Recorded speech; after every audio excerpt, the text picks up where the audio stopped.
Thank you for coming. We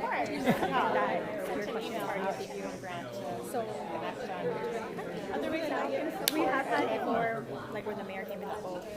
It ended up being like a Q&A at the end. That's fine. Okay, perfect. Yeah, I'm going to ask folks if they have questions throughout my presentation, if that's was okay. split between like a I just Monday like to handle it in the at 4 and a moment. Wednesday at Yep. 5. I'm like, what do we do? Yeah. Sure. Okay. Thank you. Appreciate it. Yeah. Okay. Thanks. Yeah. Well. Thanks. Thank you. Thank you so much for coming in. Yeah, absolutely. I love your earrings. I just started learning how to make those forever. Okay, I think we're gonna go ahead and get started. You know how? So if you could take a seat, please. It's beautiful. Yeah, how stunning. Welcome, Yeah. welcome, It'd be cool welcome. to do a choker. That's what I'm working on. With pearls in between each of the. I don't want to yell. Sorry, I'm guilty. I think we're gonna get started. Okay, we're getting started. So welcome to the spring semester of Kuleana and Community Talk Story. We made it to the spring, gang.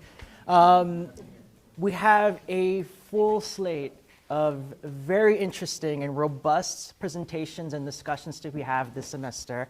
And before we get started with our very first strong presentation today, I want to thank our sponsors, the Chancellor's Office, Kipuka, Kilohana, the Office of Global Education and Exchange, along with a few individuals. A lot of work goes into putting this event together, and we thank our sponsors for that. At the end of our talk today, we'll have a QR code for you to do evaluations. Please go ahead and do that. It really helps us collect data as we get ready for the next year.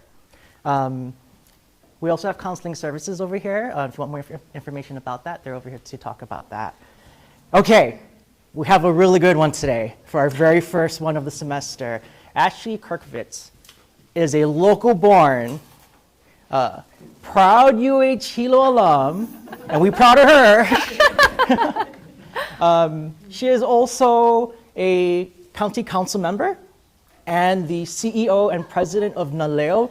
She's not really going to be talking about Naleo today, but if you are interested about Naleo, there is a chamber young professionals event on the 30th where she will talk about Naleo, so join us for that.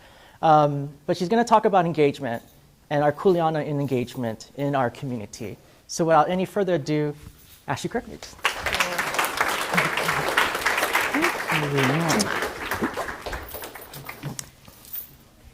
Oh, thank you. So sweet of you.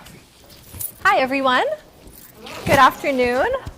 Thanks for being here. Thanks for joining me. Is audio okay back there, Blaine? Good. Okay. Thank you. They're recording this conversation, so I'm like, okay, how honest can I be today? Thank you so much for the invitation to be here. I'm so honored to see so many friends and new faces. Just want to point out we have former councilman and Representative Harvey Tajiri here. So I'm just really honored that Harvey's here. Thank you, Harvey. You know, we stand on shoulders like his on the council. And so my talk today is going to be about bridging government for positive change, or bridging government and community for positive change. I'm of the mindset that everything that we do in government has to be driven by community. Community-driven, government-supported has been my mantra from day one.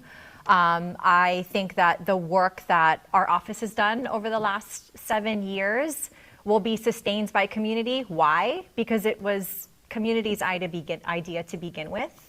And they were part of the building and the sustainability of that movement. So I'm really excited to kind of just share a little bit about my journey and some of the work that I've done. If at any point in the presentation you have a question, feel free to raise your hand and we can get into a conversation about it.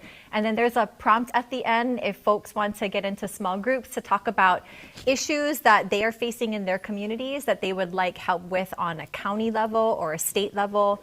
There's time to talk story about that and then to present your ideas, and I'm happy to just be a thought partner today throughout the presentation.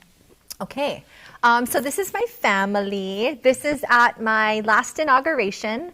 I am serving my 4th term on the council. The final year, actually 10 and a half months, I've got 21 council meetings left. And my staff, my team is here, Hiapo Jiang, Ivory Quintal in the audience, my legislative and council aides. We joke about it, not because I'm getting ready, I'm happy to go, but I want to make sure that we know that there's a sense of urgency to take action in all the things that we have left to do. So we've got 13 big priority areas. Our corporation council reached out and said, hey, can I forward this list to my staff so that they can get started on research so we can help our community, which was amazing. But council members are term limited. We can only serve 8 consecutive years, so that's 4 2-year terms. If I wanted to, if I was crazy, like Fresh Onishi and Aaron Chung, I could wait it out and then come back for 8 more. But please don't ask me to do that. I'm going to be a recovering politician after December. But everything that I do is driven by my family. My partner, Kawi, is a driver with the fire departments of our calls for service for fire suppression. He's running the apparatus that ensures that we're able to get that fire put out and that the crew is safe. My daughter Arya is 13. We're going to be traveling to Oahu as a family today so that she can participate in her second Trans-Pacific volleyball tournament. I want to make sure that my kids are well-rounded with sports and academics. And my little Toby Brown does not even look like he belongs to me. Blonde hair, blue eyes, looks like he was abducted in Minnesota or something. But he is such a mama's boy, sweet boy, goes to a charter school, plays jujitsu. They are my reason for everything. And as somebody that is dedicated to public service, they often make a lot of sacrifices to support the work that I do, or they're dragged along to participate in whatever project mommy has concocted up for that month. I'm a proud lifer of St. Joseph High School. I'm a cardinal, as is your prosecuting attorney and your mayor, so you're in very good hands. Also a proud graduate, I think class of 2011 here at Hilo. I majored in political science. A couple of really interesting or just for me, life-changing experiences at the university was participating in the Model United Nations program. University of Hawaii at Hilo has an excellent Model UN program. We, at least when I was in college, were consistently winning first and second place. And this is an international competition, so we have a lot to be proud of as a small school that's so isolated. I also had the opportunity while I was here to be selected as one of 2 interns for U.S. Senator Daniel Akaka. Barack Obama was president at the time, so Washington was a very different, vibrant place. I spent 5 months in Washington, D.C., and I was convinced that I wanted to be a member of Congress. And then I saw how slow things were and how chaotic things were. And that was back when Obama was president. I don't have comments for today. But what it taught me was if there was any change that I wanted to do in government anyway, it had to be at the local level. So I knew at some point in time I'd be running for office, but I just didn't know when or how. And the opportunity sort of presented itself in 2017 when I looked around the council and I thought, no one looks like me. Not a lot of folks from this island, not a lot of millennials. What do these folks know about the struggles of a working family, of a working mom? And so at that point, I made the decision to run. That was my premise. So in addition to Council Kuleana, I'm also the president and CEO of Naleo TV. It's a public access TV station. We're one of 4 across the state. I've been there for about 2.5 years. We've done a rebrand. We are really focused on workforce development and upskilling youth and community members to tell their own stories. Also very recently, and I see my good friend here, Malu Dibis from HCF in the room, there was a board changeover for the Hawaii Island Arts Alliance, and Mia Sukazaki and I are now co-directors. We're very passionate about bringing more arts and culture to the Hilo community, so lots more in store there. And a fun fact about me, I'm a glutton for punishment, and so I have completed 2 Honolulu marathons. That's like 26.2 miles. That doesn't even factor in walking from your hotel to the starting line, which is like 1.5 miles. They forget to tell you that part. And then I've done a Hapalua, and then probably the most challenging run of my life was the half marathon in Ka'u through the coffee fields. It's a trail run. It hits different running in Aina 2,700-foot like hill incline. They called it the Fireball Hill, and they had shots of Fireball for you at the end of that. If you survived, like I thought I was gonna die. But I'm always trying to push myself to have these misogis, these really hard things that you are doing every year, because what's life without a little bit of a challenge? Okay, this is your current county council. We're a very good-looking bunch, I think. There are a few of us. So James is new to the council. Fresh is one of these returnees. Let's see, Matt here, myself and Rebecca, we're on our final term. So you'll get new folks for sure in those positions. Michelle Galimba has decided after 2 terms, she's kind of tapped out. So you'll see a new face there. But James, Fresh, Jen, and Holeka will most likely be running for re-election. There's an election every 2 years. And what's different about Hawaii County, and I don't know if a lot of folks know this, is if there are 2 candidates running for that office, the election is decided in August in the primary election. Folks don't go to runoff like they do in other counties, so it's so important to vote in August, especially if there are only 2, because that's when the race is going to be decided. But I would say that we have a council that is very courteous towards one another. Folks keep a very open mind. We always try to find ways to just keep the other person's perspective in mind in making decisions. And so I do think the work that we do is very productive because we like each other and we have good working relationships. And that's kind of what you want of your elected officials. So I'm driven to serve. Like I mentioned earlier, I wanted to give working moms and families a voice on the council. I wanted folks to look like me making decisions. And I just also knew that we needed more women to be making decisions. You can't have equality in society if women are not elected officials, managing budgets and making laws. So that was a big one for me as well. I was born and raised here. I plan on dying here. So everything that I do is really focused with the future in mind. How do I make things better for Ohana right now and into the future, always thinking 7 generations deep. And then being a positive role model for young people. I think it's so important for folks to see people born and raised and educated in this community finding ways to call Hawai'i home. So if I can be an inspiration to others, I try to be. And then for me, I'm a Capricorn, so I'm an organizer and I'm ambitious and I'm a doer. But I don't just like to talk the talk, I like to walk the talk. So if you've had the opportunity to work with me, you know that we're not just going to talk about ideas and what could happen. We're actually going to find ways to implement solutions, and you will be part of that implementation. Okay, so just some examples of organizing that I wanted to highlight today. The Kilauea eruption, this is not when I was in office, but it was very cornerstone to how I actually functioned as a council member and really set the tone for how I wanted to serve and how that led to some of the work that I've done to revitalize the Puna community.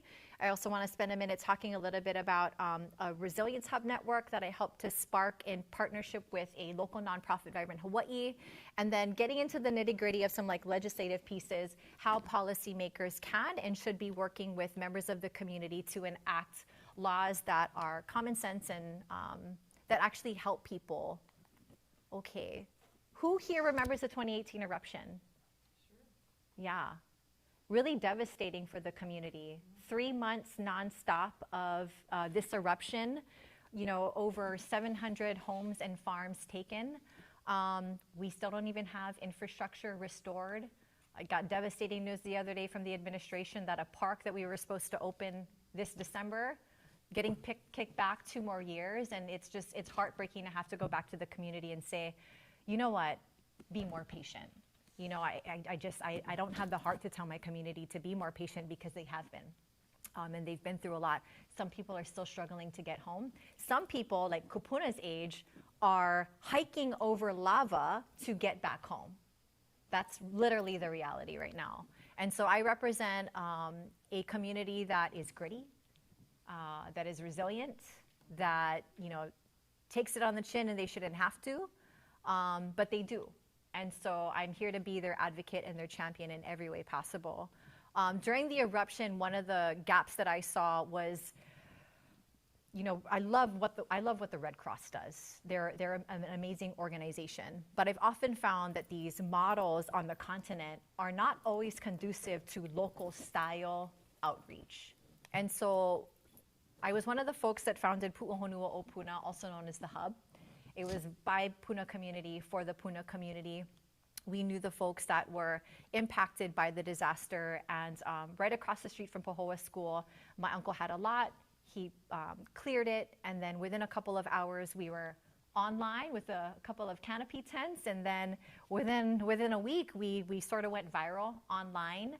I think the community, the global community, was really touched by what residents were doing to fill in the gaps where government just could not be.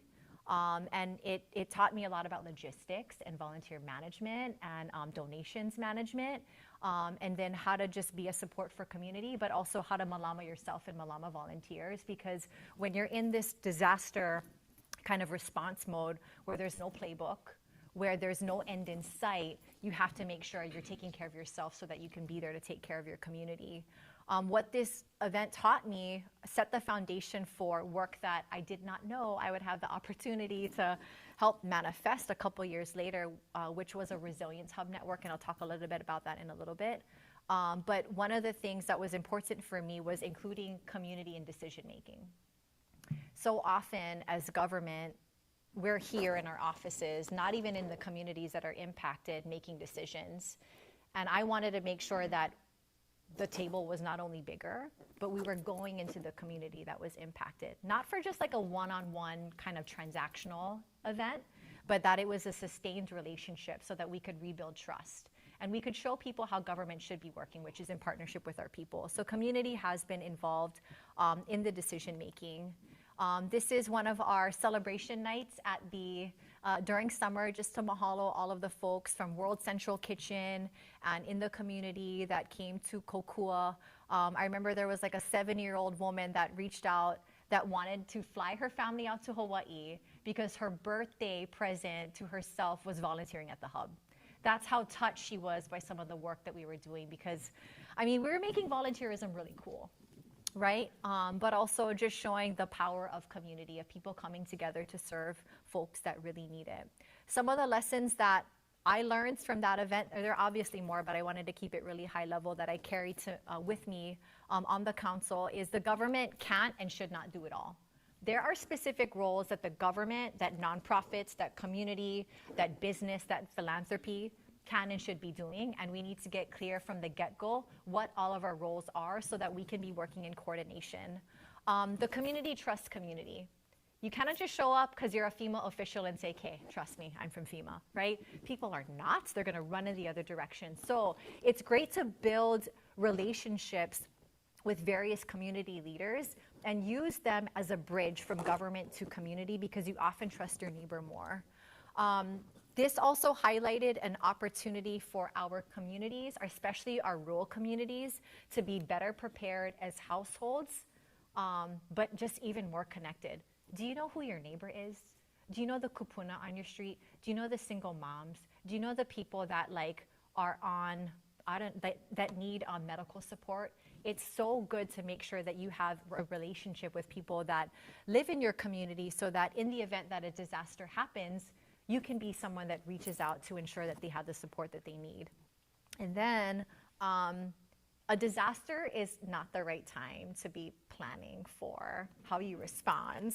And we've had plenty of disasters in the last 10 years to know this. And so I urge all of you, because I still haven't even seen it, even though I put a law on the books about it, is making sure that every community has an emergency response plan. To my knowledge, we only have 3 communities on the island that have one. It's so very important that every community take an active role in helping to shape what that document looks like and revisit it every year. Go and do the scenario exercises, right? Like run some drills, make sure that everybody is aware, because you don't want the practice to be when the next disaster strikes. All of this led to some of the work that we've done in the community called Revitalize Puna. I was able to secure a grant from the USDA. It was about $250,000, and it allowed us to run a 3-year program where we were doing quarterly activations in the community. We started during COVID, social distancing, but still in person. And if COVID numbers were high, we shifted our meetings to being on Zoom. Nothing was gonna stop this promise that I made to community, which is government's always gonna show up. At least my office and the county will show up in the community, Puna community, to help with the recovery process. There's a shared power structure, so the county and the community each hold seats, chairmanships for this resilience board. And then we have different areas of resilience that we're working on. The built environment, social, cultural, natural environment, OPO, and economic development. There are folks in the county and in the community that are passionate about these areas, that are leading actions on strategies that the community identified. We would mobilize at the Billy Kenoi gym, and 500 to 700 people would come out on a Saturday to fill up on conversations with local officials, county, state, and federal, to get updates on the recovery process, but also talk about some of the challenges that the Puna or Hawaii Island community are facing in general. We'd push out 3,000 plants at any one time to build up food resilience, but this was a commitment we made to having a presence in community. We did one this past summer that was focused on household preparedness and community resilience, and then we'll do a final one this summer. I was gonna say next summer, but we're in 2026. Okay, and then again, this was about increasing trust, right? I didn't want any of this to feel like it was a transactional relationship. I wanted to make sure that the county kept showing up, and I've been through 3 administrations, so I've dragged everyone along to these events because we made a promise to community and we were gonna keep it. This was also an opportunity for us to build capacity in community. I wanted to make sure that residents knew how government works, so that no matter who is sitting in a council member's seat, they knew what to do, who to call, how things work. And at the end of the day, this was making sure that all of the plans that we invested in, it was like a $1 million plan for this recovery and resilience from the eruption. And then there's the Puna Community Development Plan. All the communities around the island have one except Hilo. Just letting you guys know in case you live in Hilo and you can follow up with your council member. But we have all these plans on the books. We don't need any more plans. We just needed to start meeting to talk about who is going to do what, when, and follow through on them. Just some photos from some of the work that we've done. Food summit, block parties, literally bringing government to block parties. And then we worked with an educational tech nonprofit, Purple Maia, to do an Aina immersive AI workshop in Puna. We spent a day at Kahuvai. It's a historic fishing village. This was something that came out of the economic and cultural resilience work that we were doing, called Kuka'i Creators. But we did an Aina immersive day at Kahuvai in Puna, historic fishing village. Folks were learning plane table mapping. They were also taking photos and videos of the property to create a digital version of the fishing village, and then trying to imagine what it was like back then, because all of the archaeological sites are still pretty much intact, and we wanted to make sure that was preserved in perpetuity. And then we spent some time together utilizing things like ChatGPT and Midjourney to put visual voice to mo'olelo stories from a district. So things like Laie Ikawai, the story of Pele. These are things that folks used AI to generate images around and create books and videos. So it's a really cool learning experience. That has all, so the eruption, the work within Revitalize Puna also helped to spark the Resilience Hub network that is housed within Vibrant Hawaii. Again, community-driven, government-supported. Because every community is so unique, I like to think that each hub is like a snowflake. What Lapuhoihoi needs is very different from Lower Puna, which is very different from what Upper Puna and Waimea needs. So the community is brought in to figure out what are your needs, but beyond that, having this abundance mindset, what are the opportunities? What are the assets that you can leverage? Let's think about being resourceful with the things that we have. And so folks are absolutely in charge of designing what the resilience hubs look like. During the pandemic, it was no longer theoretical. This idea of having a hub in every community, it got real fast. And I remember putting a post on social media, just having an informational Zoom about this, and then 100 people show up. And they're looking at you as if you're an expert on all things. And I had only run one during the eruption. And there was stuff that USDN, Urban Sustainability Development Network, look them up, had about Resilience Hub, but nobody had ever dared to do a dozen or more hubs at any one time. We mobilized 35 for the pandemic. And this network still goes strong today. And we were able to secure some fund, I think it was some ARPA dollars initially from the federal government, And then philanthropy, Hawaii Community Foundation, and some local benefactors stepped in and have, funded the hub in perpetuity. It supports these distribution programs, food distribution programs that are run every year. Cow for Keiki is one of them. USDA funding is used to support feeding 6,000 kids that would otherwise go hungry around the island. And then when the federal government shut down, we were also able to run Aloha in Action out of the hub network. And over time, because the hubs weren't going away, Civil Defense was like, okay, well, I guess you guys are the real deal. We'll start talking to you guys. And so there's now an agreement between Vibrant Hawaii Hub Network and Civil Defense. We're a recognized partner in the same way that CERT, that's the Community Emergency Response Team, and VOAD, volunteers. I don't know, what's the acronym for VOAD? Organizations Active in Disaster. Thank you, Malu, because HTF works with them. We are a recognized partner, which is so cool. And I think that is just a beautiful thing for community to have that sort of like status and recognition from a government entity.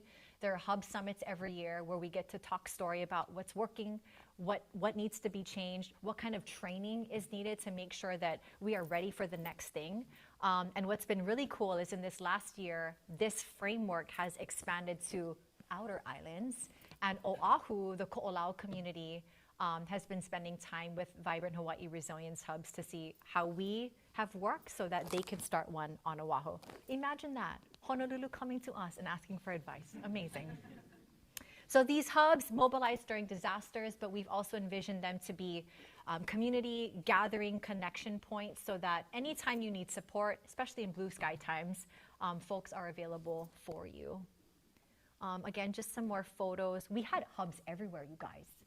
We had it at Keokaha Community Center and different community centers around the island, Nanavale Longhouse. There in that left-hand corner, I think that was at the Lapahoihoi train station. And then up above, they were able to do a mural on that like garden shade cloth of like just things that are beautiful in their community. I think that was like Panaeva Farmers Market. So if there was a team of people willing, we were investing in your community. It doesn't matter if it was a church or a coffee farm, whatever it is, we are investing in you. Lessons learned. Okay, burnout is real. Take breaks, you guys, and ask for help. You don't have to shoulder everything on your own. There's no shame in asking people for support. And frankly, people like it when you ask for help, right? Because you're recognizing something in them that they can contribute. And that's honestly how you build more leaders, is giving folks more tasks, things that are more difficult so that they can grow in their leadership capacity. Certain baseline training matters. And so when we were running the Hubs program, we wanted to make sure that if we were going to have somebody out talking about CPR, that they actually were CPR trained. That if they were going out to talk about signing up for SNAP benefits, that they actually knew what those benefits were. So it just made sense that if you were going to be like a walking hub, like a social services navigator, you got trained in the programs that you were talking about so you could ask, you could answer questions that folks might have. We all know this. We've seen it because we are the community. We play an essential role during disasters. So we have to make sure that community members have a seat at the table in planning discussions, and so coordinating with community partners, it's key. And then finally, it's an iterative process. I'm a design thinker, so I don't get stuck on one thing. I always think that there's room for improvement. So it's getting the thing done and then reflecting on, like doing an after action review. What went well? What could be better next time? And the next time you got to do this, just making sure you take those lessons learned into consideration so things can always be better, more efficient for community. This has informed a piece of legislation that I've been working on for like 4 years now. It's a disaster response and recovery framework. I think talk is cheap. I think it's important that if we are going to have future disasters and administrations, council members can promise things all the time, of course we're going to include your community. Unless it's law, it may not happen. Unless it's law, public voice may be disregarded. And I think what we saw here on our island and what has played out in the Maui community, there's so much value in community voice. And so I'm taking all the lessons learned from the eruption, and the pandemic, and even Maui to an extent, and formalizing an ordinance that ensures community is part of disaster response and recovery. We should not leave it up to government officials that don't live in your community to make decisions that you will have to live with for the rest of your life. I think it's so important that we make sure community has a seat at the table and provides feedback. Here's some like policy stuff now. I had a bunch of, who's a beekeeper? Anybody a beekeeper in the room? I wish I could keep bees, but I just don't have time. I love honey though. I had some local beekeepers reach out to me because our laws were so restrictive in where you could actually keep bees. You couldn't keep them like 1,000 feet from like a public roadway. And they could only be in certain ag districts. Yet we know people are keeping bees in places like San Francisco where folks are really confined. They're at schools, illegal. They're at hotels, also illegal. But we talk about food sustainability, and we know the critical role that bees play in ensuring that our food systems are strong and robust. And so for like 5 years, we started before the pandemic, and then the pandemic happened, and we had to put things on hold. But for like 5 years, our office pulled together the Department of Health, Ag, like the vector control side, Department of Ag side, Corporation Council from the county, Planning Department, Research and Development, and then beekeepers of all types, the hobbyists, the queen bee breeder, which is a massive industry on the Kona side. We export like, I think 85% of the queen bees that the United States and Canada uses, so it's a major, major industry on the island. I know. So beekeepers of all types, and we literally sat and we wrote the law together that allows anyone on this island to keep hives on their property, regardless if it's residential or agriculture. We put in best management practices as law so that anybody that was interested could see how to set it up for success so that you're not hurting your neighbor, you're not hurting the bees, you're not hurting yourself. And that funds were provided to the Department of Research and Development to contract technical assistance in the event that a resident wanted help setting up their hive. I would not have known what the heck to do had I not connected with local beekeepers about what this language could look like. It also could have went really sideways if the state was not involved in these conversations. And you know how difficult it is to work with the state, right? They showed up to every frickin' Zoom meeting.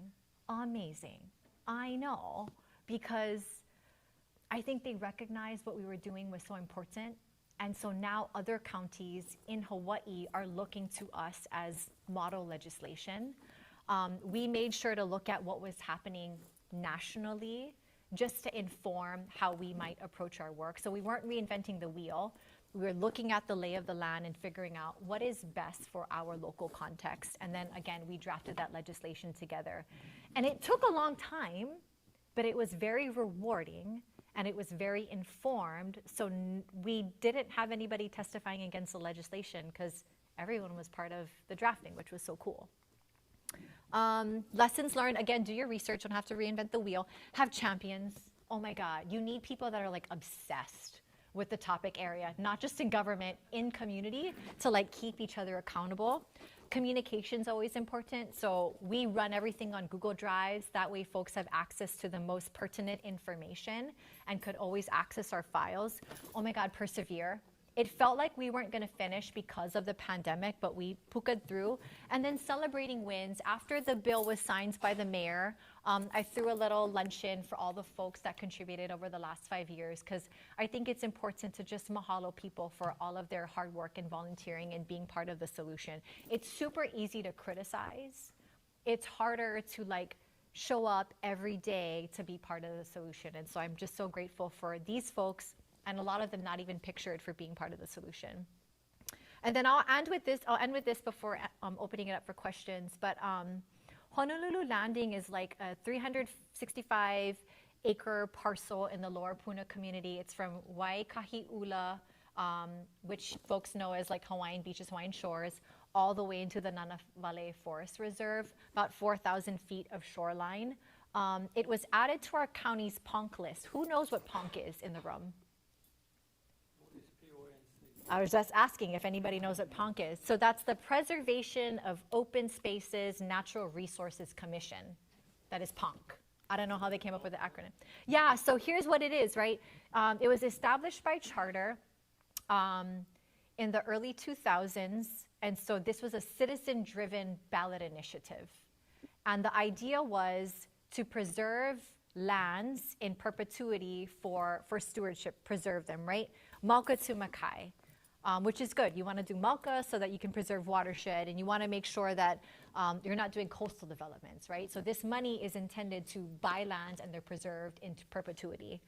How do we pay for it? So 2% of real property taxes every year, it's like taking the cream from the top, get deposited into this fund. And the money is used to acquire properties. There was an update to the charter because we were buying lands, but there was no money to what? Take care of it. So there was another charter amendment that talked about maintenance. So no less than $3 million can ever be in the maintenance fund, and that's to support local nonprofits in their work to care for PONC parcels. So there's a commission that accepts applications every year. You, anyone in this room, anyone in the community can nominate parcels for sale. I nominated one last year. And I can talk about that in a little bit. That was a community partnership. But one of the properties was Honolulu Landing. Look at that date. That's not a typo, 2007. That is when it was nominated. What's this year? Cute, yeah. Almost 20 years. No, I'm not even joking. I'm not even joking. So last year, in I want to say about August, the community called our office and said, Honolulu Landing's for sale. And that's kind of what you want because you don't always have a willing seller for properties. We did another resolution pushing the administration to make this acquisition. And sometimes you could just write the mayor an email. But honestly, if you get a lot of community mobilized around the idea, you're being responsive. It's really good PR. And then now there's this public accountability component, right? Because you had this very public discussion. So the calls from community triggered a new resolution. We introduced it in September. Every 2 weeks, I call the deputy finance director, who's also kind of helping to manage the PONC program. The property was acquired in December of last year. And this is public pressure, government, community partnership at its finest. But in all honesty, I'm happy, but in all honesty, it shouldn't have taken, 18 years to get that done, right? We have to find ways to make sure that this program is working a lot more efficiently. One of the things that I did last year, I don't have a slide for this, but I'll tell you because I just remembered PONC stuff. Do you guys know where Kumukahi is?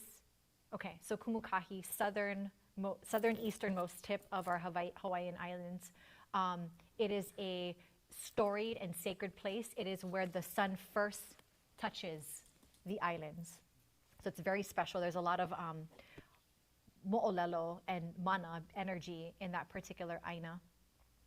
There are 6 landowners that own close to 2,000 acres in that vicinity. And there are graves there.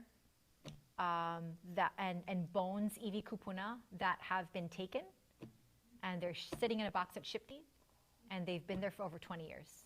And so if that was your kupuna, you'd be pretty devastated, especially because of how spiritual we are when it comes to our ancestors.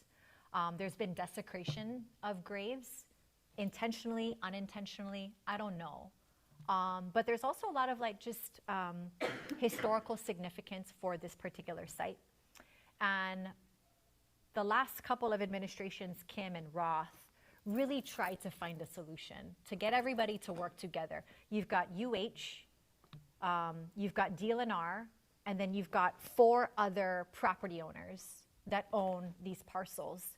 And it's very hard to coordinate action when you have multiple interests, multiple landowners, nobody wants to accept liability, right, to do something about this.